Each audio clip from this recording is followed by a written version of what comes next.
Bismillahirrahmanirrahim. Assalamualaikum warahmatullahi wabarakatuh. Alhamdulillahi rabbil alamin.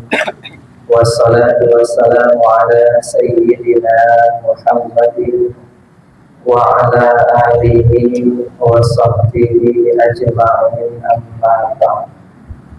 Qala al-mu'allif rahimahullahu ta'ala wa nafa'ana bihi wa bi'ulumihi wa bi'asrarihi fid dharain amin. Rabbi shrah li sadri wa yassir li amri wahlul 'uqdatam min lisani yafqahu qawli wa saddid lisani wa hdil qalbi bihaqqi nabiyyina Muhammadin sallallahu alaihi wasallam ila hadratin nabiyil mustafa rasulillah sallallahu alaihi wasallam bisirril fatihah.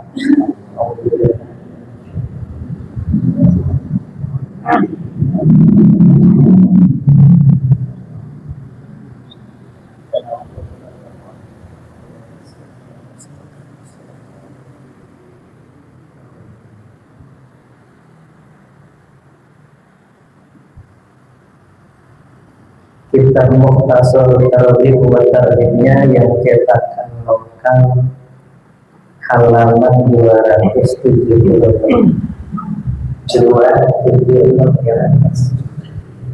Kalau yang cetakan Mesir halaman 243, yang 243.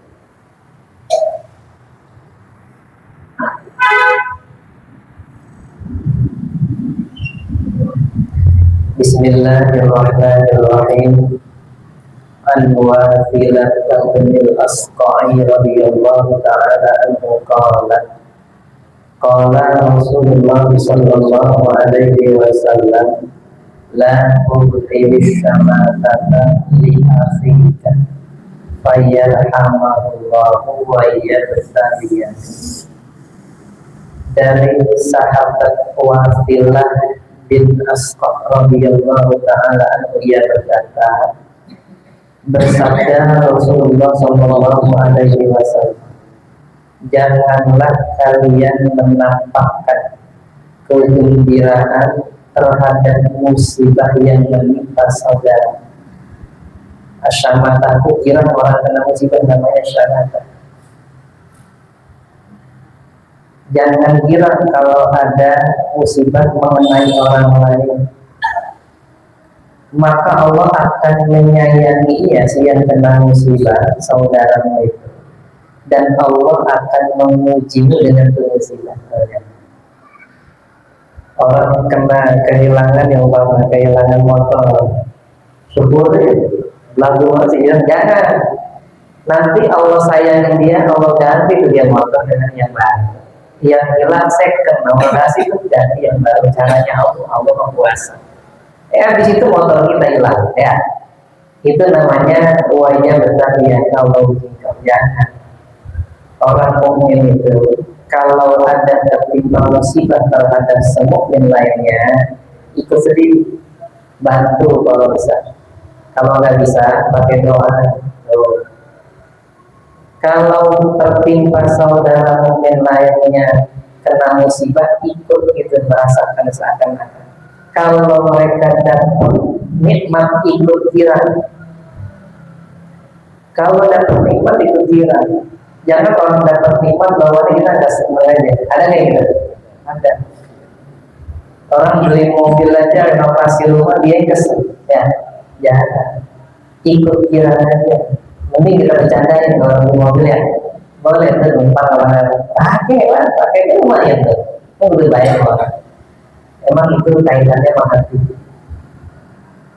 Nah ini hadis yang pertama, jangan sampai nampakin kegembiraan terhadap musibah yang menimpa saudara kita semuslim. Karena biasanya Allah rahmati dia, lalu Allah uji kita dengan musibah yang serupa. Sama, kita juga jangan mencaci maki orang lain. Biasanya Allah takdirkan kita kena apa yang kita lontarkan. Manusia itu mu'adzabun bil lisan, dihukum dengan sebab lidahnya biasa. Atau hadis berikutnya, an Abi Hurairah radhiyallahu taala anhu an Rasulillah sallallahu alaihi wasallam qala innal 'abda idza akhta'a khati'atan nukitat fi qalbihi nuqtatun sauda.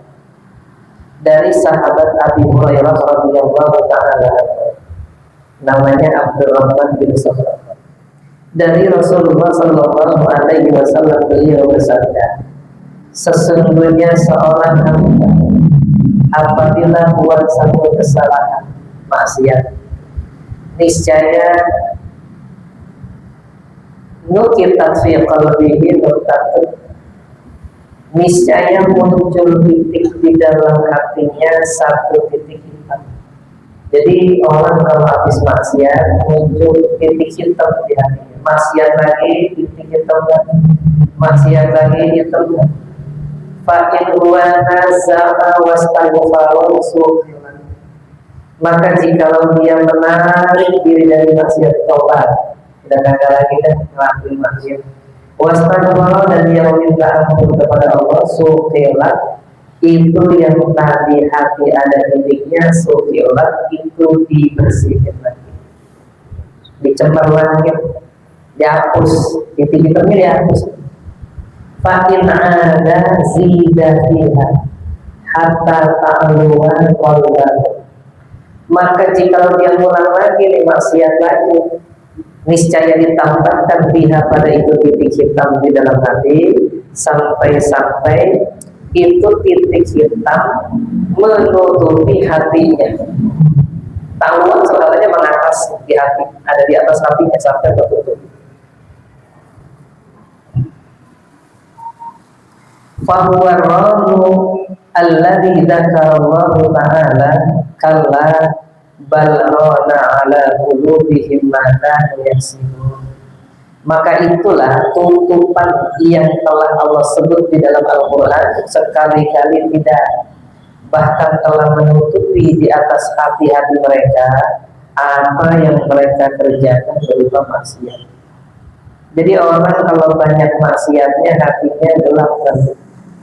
Hati yang gelap itu hati yang sulit menyaksikan kehadiran Allah. Hati itu kayak cermin. Orang kalau naik motor cerminnya terang kan ya setirnya kelihatan, yang di belakang kita kelihatan. Atau kita bercermin di lemari kita, kalau cerminnya bersih wajah kita tampilannya kelihatan. Tapi orang yang hatinya kotor, cerminnya kotor nggak kelihatan. Manusia juga begitu, kalau hatinya kotor, tidak nampak cahaya Allah, tidak nampak merasakan kehadiran Allah, tidak nampak atau tidak dapat merasakan lezatnya taat kepada Allah Subhanahu wa ta'ala. Hati itu manzurullah, berpandangan Allah.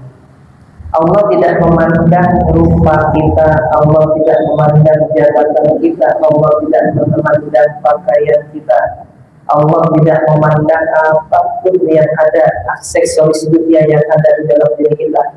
Tetapi yang Allah pandang adalah sanubari kita, hati.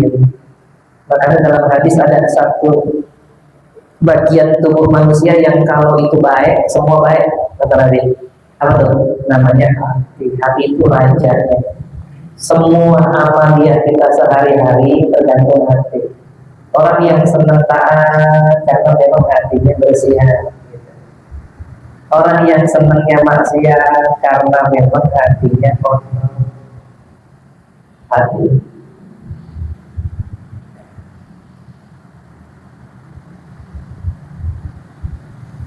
Hati juga bukan hanya maksiat yang menyebabkan hati ini menjadi gelap, bahkan dunia kalau masuk ke dalam hati juga sama menyebabkan hati kita hilang rasa.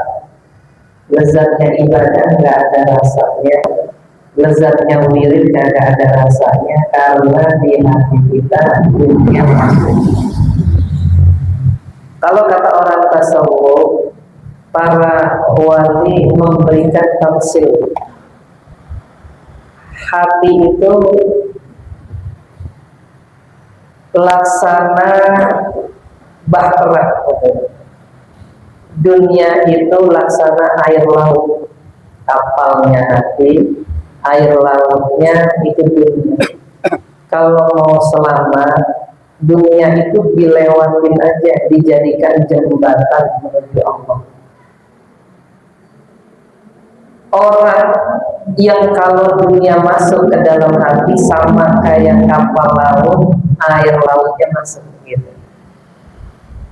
Ini kapal selama air laut kagak masuk ke dalam bisa sampai tujuan kan? Sampai gitu. Selama air lautnya nggak masuk. Tapi kalau air lautnya masuk ke dalam kapal tenggelam selama. Sama hati juga. Kalau dunia masuk ke dalam sanubari, celaka. Hatinya ini udah nggak bisa merasakan tadi kelezatan ibadah kepada Allah Subhanahu wa taala. Makanya para ulama dulu berdoa, Allahumma ja'al dunya fi aidina. Ya Allah, jadikanlah dunia sebatas di tangan-tangan kami, dan janganlah kau jadikan dunia masuk ke dalam sanubari kami. Karena kalau dunia udah mampir ke hati kita, berat melepaskan.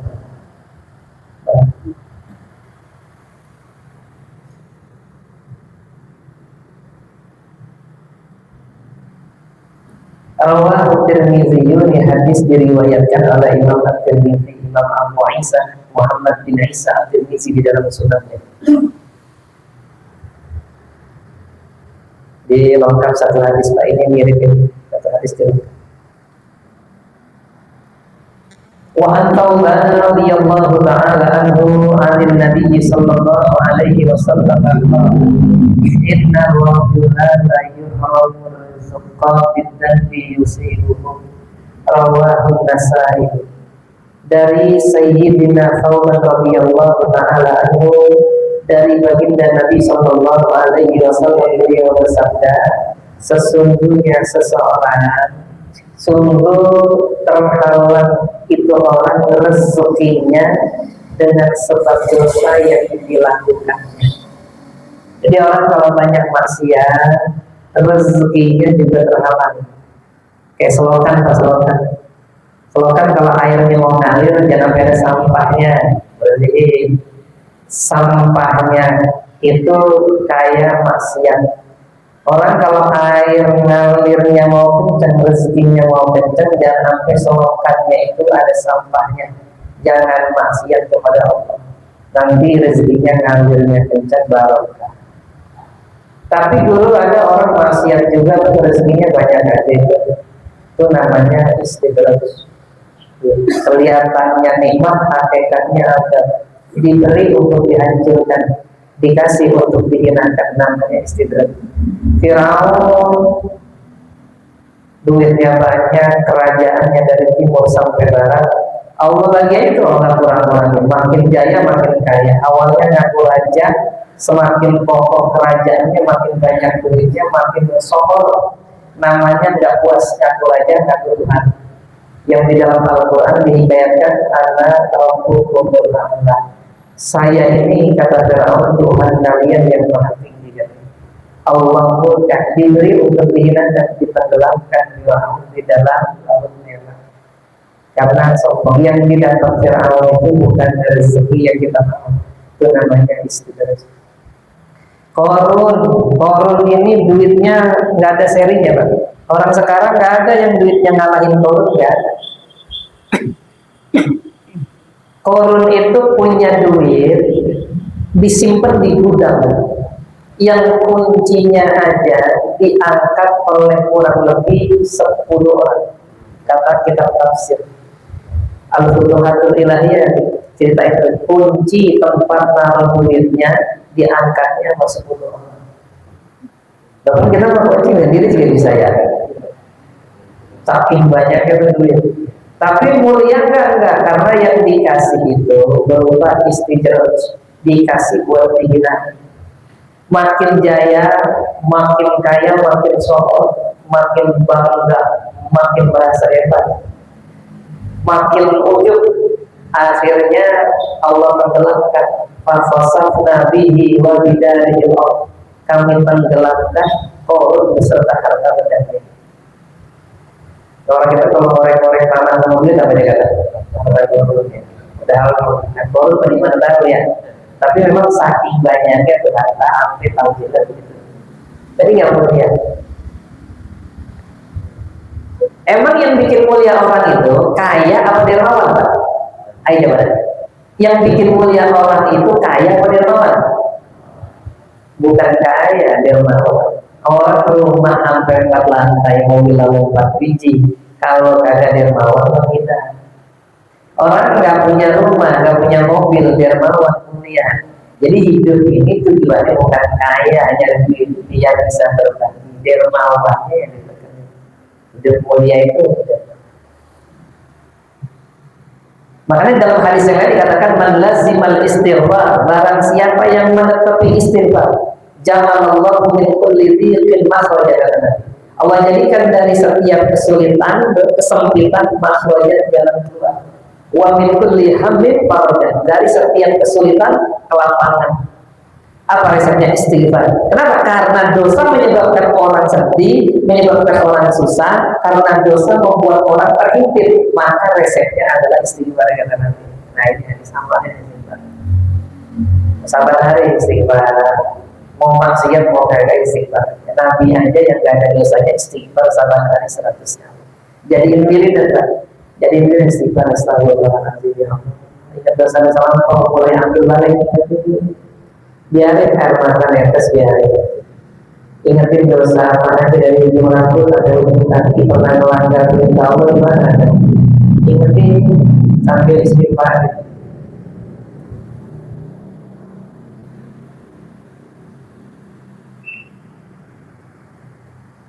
Wallahu a'lam bishawab.